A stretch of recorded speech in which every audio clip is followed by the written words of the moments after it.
آپ نے ابھی کہا کہ دو گھر خراب کر کے ایک گھر آباد کرنا، اس میں یہ پوائنٹ بھی خصوصی طور پہ دیکھا جا سکتا ہے کہ شعیب ملک نے اپنی پہلی بیوی کے ہوتے ہوئے دوسری بیوی سے رابطہ رکھا اور اس کے پہلے شوہر سے اس کو ہٹانے کے لیے ترغیب دی، اور پھر کال پہ باتیں چلتی رہیں، جو بھی ہوا ہوگا ظاہر ہمیں تو نہیں پتہ، لیکن اس نے زبردستی قسم کی طلاق دلوائی اور پھر جا کے نکاح کیا۔ یہ زبردستی کسی کو اس طرح باتوں میں لا کر پھر اسے طلاق دلوانا، کیا شریعت اس کی اجازت دیتی ہے؟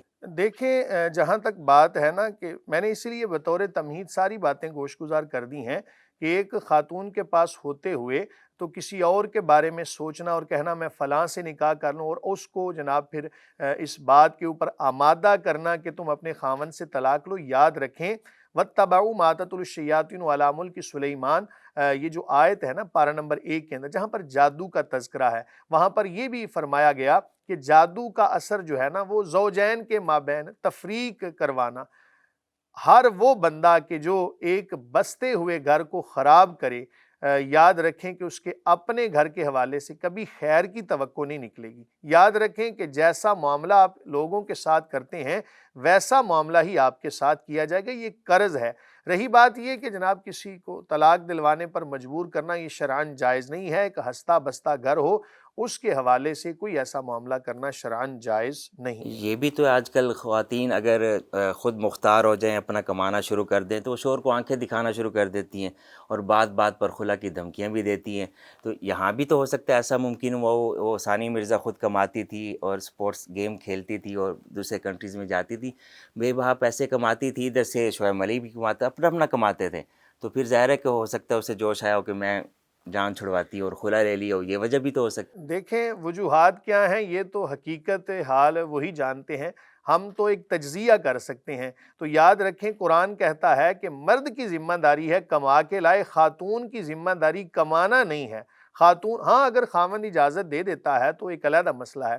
یاد رکھیں کہ جب آپ کسی ایسی خاتون سے نکاح کرتے ہیں کہ جس کے تمام تر معاملات آپ کے سامنے ہیں، تو پھر آپ ان معاملات کے لیے بھی تیار رہیں کہ ظاہر ہے کہ اس نے سفر کرنا ہے، کہیں اور جانا ہے، جا کے کھیلنا ہے، تو یہ ساری چیزیں برداشت کر سکتے ہیں تو نکاح کریں، ورنہ پھر ایسی خواتین سے آپ نکاح نہ کریں۔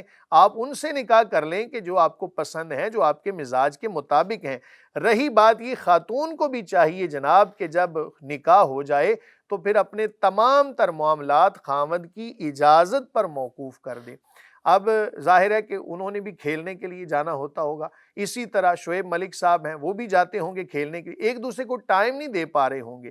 تو جب مطمع نظر، جب ہماری نظر دنیا داری کے اوپر، شہرت کے اوپر ہو جائے تو پھر ایسے معاملات کا ہونا کوئی بعید نہیں ہے۔ لیکن میں اس کو اسی حوالے سے دیکھوں گا کہ شعیب ملک صاحب نے جناب اچھا نہیں کیا، ان کو ایسا نہیں کرنا چاہیے تھا کہ ایک ہستہ بستہ گھر، اگر بات ایسے ہے تو انہیں ایک ہستہ بستہ گھر خراب کر کے تو اپنا گھر آباد نہیں کرنا چاہیے تھا۔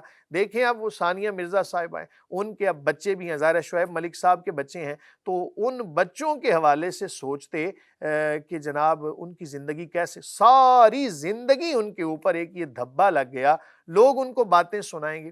تو میرا ایک مشورہ بھی ہے تمام جوڑوں کو، جوڑوں سے مراد زوجین، کپل کہہ لیں اس کو آپ جناب، میاں بیوی کہہ لیں، میرا ان کو یہ مشورہ ہے کہ جب اولاد ہو جائے نا تو پھر اولاد کے بارے میں سوچا کریں۔ کم از کم یہ فیصلہ لینے سے پہلے، خلا کا فیصلہ ہو، طلاق کا معاملہ ہو، اللہ نہ کرے، تو اس فیصلے کو لینے سے پہلے ایک لمحے کے لیے یہ ضرور سوچ لینا کہ جس باپ نے اپنی بیٹی کو تمہارے سپرد کیا تھا، اس خاتون نے، اس آپ کی بیوی نے اپنی تمام چیزیں تمہارے سپرد کر دی تھیں، اب اس کو اگر طلاق دے رہے ہو یا وہ خلا لے کے جا رہی ہے تو اس کی جوانی، اس کے جذبات، ان کا ازالہ کیسے ممکن ہے؟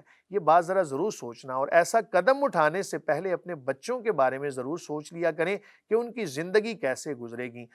یاد رکھیں کہ شیطان بڑا خوش ہوتا ہے اس معاملے سے کہ جب ایک ہستہ بستہ گھر تباہ ہوتا ہے نا، اللہ نہ کرے طلاق ہوتی ہے جب، تو شیطان بڑا خوش ہوتا ہے۔ وہ ایک کتاب میں پڑھ رہا تھا، ابھی اس کا حوالہ میرے ذہن میں نہیں، لیکن اتنا ضرور ہے اس کا لب لباب یہ تھا کہ شیطان اپنے شتونگڑوں سے کہتا ہے کہ جاؤ کوئی بڑا سا کام کر کے آؤ۔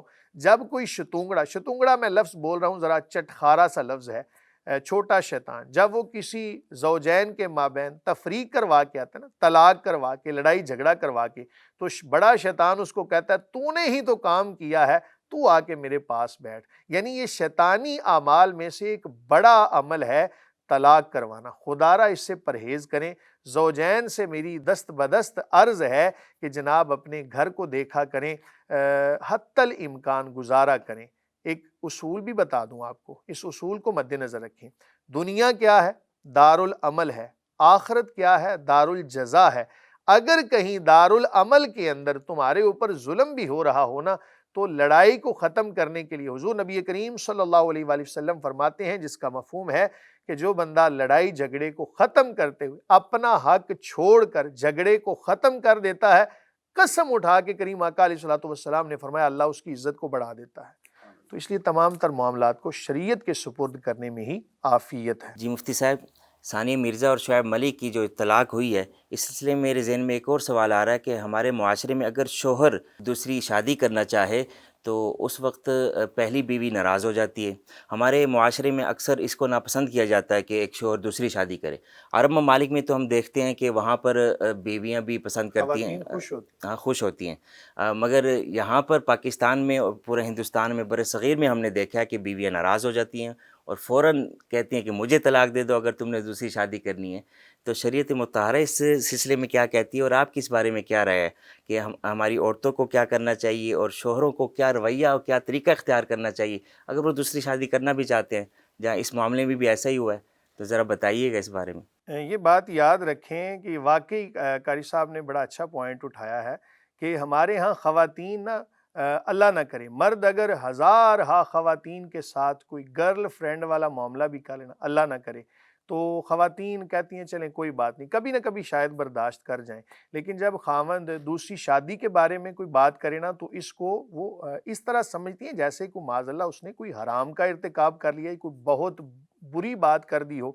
یاد رکھیں قرآن مجید فرقان حمید میں ارشاد باری تعالیٰ ہے اِلَّا عَلَىٰ أَزْوَاجِهِمْ أَوْ مَا مَلَكَتْ أَيْمَانُهُمْ فَإِنَّهُمْ غَيْرُ مَلُومِينَ، کہ سوائے ان کی ازواج اور باندیوں کے، کیونکہ ان پر انہیں ملامت نہیں کی جاتی۔ مفہوم آیت یہ ہے کہ جو مرد حضرات ہیں یہ اپنی نفسانی خواہشات کو کہاں کہاں پورا کر سکتے ہیں، تو اس کے حوالے سے فرما دیا کہ اپنی ازواج اور جناب اپنی باندیوں کے حوالے سے، باندیوں کا تو زمانہ رہا نہیں، تو ازواج کا لفظ خالق کائنات نے قرآن مجید فرقان حمید میں ارشاد فرمایا، جس سے پتہ چلتا ہے کہ کسی کو نہ تو اس کی باندیوں کے حوالے سے نہ اس کی ازواج کے حوالے سے ملامت کی جائے۔ اگر کوئی بندہ ملامت کرتا ہے چاہے وہ خاتون ہے یا مرد، تو فقہا لکھتے ہیں کہ اس کے کفر کا خدشہ ہے۔ کیوں؟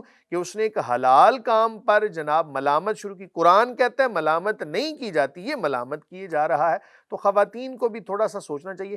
بلکہ مجھے بڑی خوشی ہوئی جناب، ہمارے اس سما کے پلیٹ فارم سے یہ خاتون ہیں، ان کا میں پروگرام سن کے مجھے بڑی خوشی ہوئی کہ انہوں نے کہا کہ میں نے اپنے خاوند کو اجازت دی ہوئی ہے کہ وہ نکاح کر سکتے ہیں۔ مجھے بڑی خوشی ہوئی کہ دیکھیں ایک خاتون جن کا تعلق میڈیا کے ساتھ ہے اور ان کا جو جواب ہے کتنا احسن اور کتنا اچھا جواب ہے۔ انہوں نے کہا جی میں نے اپنے خاوند کو اجازت دی ہے۔ اب انہوں نے آگے ریزن بھی بتا دی کہ اسلام ایک چیز سے نہیں روکتا تو ہم کیوں روکیں۔ تو اس لیے تمام تر معاملات کو شریعت کے سپرد کریں، خاوند کو ملامت نہ کی جائے، بیویوں کو بھی چاہیے کہ اس کے حوالے سے جناب ہوش کے ناخن لیں۔ اللہ تعالیٰ نے ایک اجازت دی ہے تو مرد کو بھی چاہیے کہ تمام بیویوں کے حقوق کا لحاظ کرے۔ اللہ تعالیٰ ہم سب کو عمل کی توفیق یہ عطا فرمائے۔ ہمارے ہی معاشرے میں وہی ہندوانہ رسم چل رہی ہے ایسا ہی اور ہے، پسند ہی نہیں کیا جاتا۔ ہمارا معاشرہ ہی ایسا ہے کہ اس کے اندر اس چیز کو کبھی سمجھا جاتا ہے، عرب معاشرے کے اندر اس کو کبھی نہیں سمجھا جاتا۔ میں آخری بات کروں کہ عرب کے اندر جب ہم گئے نا عمرہ شریف پہ، تو مجھے ایک عربی جو ہے نا اس نے مجھے جیسے بھی کچھ سمجھ آئی تو اس نے دو سوال کی، کہنے لگا پاکستان سے ہے یا ہندوستان سے؟ میں نے کہا پاکستان سے۔ تو اس کا سوال پہلا یہ تھا کتنی شادی ہیں آپ کی؟ میں نے کہا جی ایک۔ تو اس پہ وہ ہنسا اور کہنے لگا کہ شاید آپ لوگ دوسری تیسری اور چوتھی شادی کو شاید آپ حرام سمجھتے ہیں۔ میں نے کہا جی ایسا نہیں۔ اس نے آگے سے یہ کہا کہ بر صغیر میں یہ مسئلہ ہے کہ دوسری تیسری شادی کو ایک معیوب سمجھا جاتا ہے، ایسا ہونا نہیں چاہیے۔ ہماری اللہ رب العالمین کی بارگاہ میں یہ دعا ہے کہ خالق کائنات شعیب ملک صاحب اور ان کا جو نیا ساتھ بنا ہے ان کے حوالے سے اللہ تعالیٰ اس جوڑی کو سلامت رکھے، ان کے معاملات بہتر ہوں، ان کی آپس میں محبتیں ہوں، اور ثانیہ مرزا صاحبہ ہیں ان کو بھی اللہ تعالیٰ نعم البدل عطا فرمائے، اور ہم سب کو جناب شریعت کے مطابق عمل پیرا ہونے کی توفیق عطا فرمائے۔ واللہ تعالی عالم بالصواب۔ بہت شکریہ مفتی صاحب، آپ سب احباب کا بھی بہت شکریہ جو اپنے سوالات ہمیں بھیج رہے ہیں۔ امید ہے مفتی صاحب کے قرآن و سنت کی روشنی میں دیے گئے جوابات سے آپ کو خوب رہنمائی ملی ہوگی۔ آپ سب دیکھنے والوں سے گزارش ہے، کسی بھی دینی، شرعی، اخلاقی اور اصلاحی معاملے میں اگر رہنمائی چاہتے ہیں تو مفتی آن لائن میں اپنے سوالات سکرین پر دیے گئے نمبر پر بھیجیں، یا آپ ہمارے سوشل میڈیا کے ذریعے بھی ہم سے رابطہ کر سکتے ہیں۔ اس طرح واٹس ایپ پر بھی آپ ہمیں سوال بھیجیں، لکھ کر سوال بھیجیں یا وائس نوٹ کے ذریعے بھیجیں۔ کالز ہم ریسیو نہیں کر سکتے، آپ کے سوالات کو ہم پروگرام میں شامل کریں گے اور ان کا مکمل شرعی حل بتائیں گے۔ سب دیکھنے والوں کا بہت شکریہ۔ وما علینا الا البلاغ۔